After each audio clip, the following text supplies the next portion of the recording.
स्वागत है आप सबका अपना चैनल एमएस गिल इंफोटेनमेंट में। आज हम आपको श्री गुरु तेग बहादुर जी और मलुका एक शाकाहारी संत की साखी सुनाएंगे।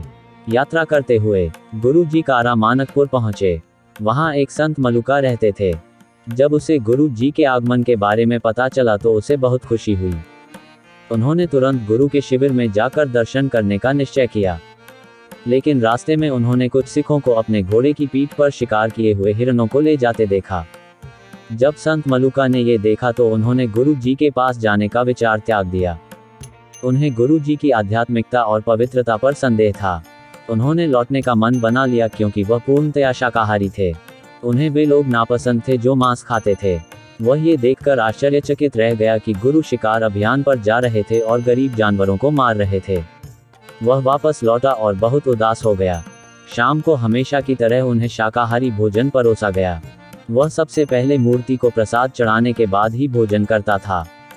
लेकिन जब उसने मूर्ति को चढ़ाने के लिए थाली पर ढका रुमाल हटाया तो वह ये देखकर आश्चर्यचकित रह गया कि थाली पके हुए मांस से भरी हुई थी।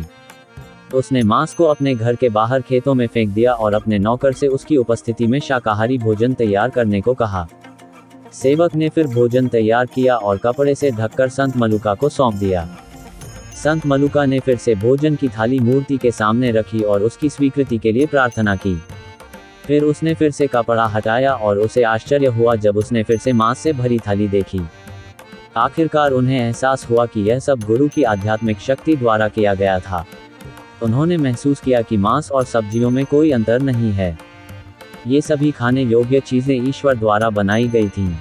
उसे अपने वापस लौटने पर बहुत दैख हुआ। अगली सुबह वह गुरु जी के पास दर्शन के लिए गया।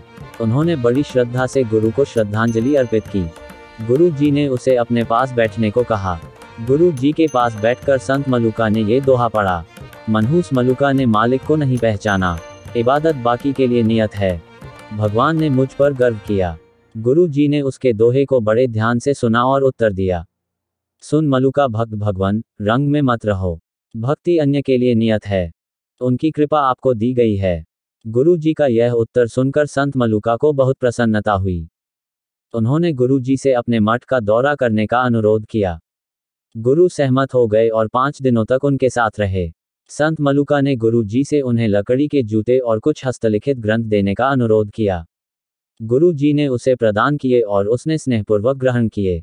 अपना कीमती समय निकालकर हमें सुनने के लिए सभी प्रिय मित्रों को धन्यवाद। और अधिक सिख ऐतिहासिक साखियां सुनने के लिए हमारे साथ बने रहें। वाहे गुरु जी दा खालसा, श्री वाहे गुरु जी दी फतेह।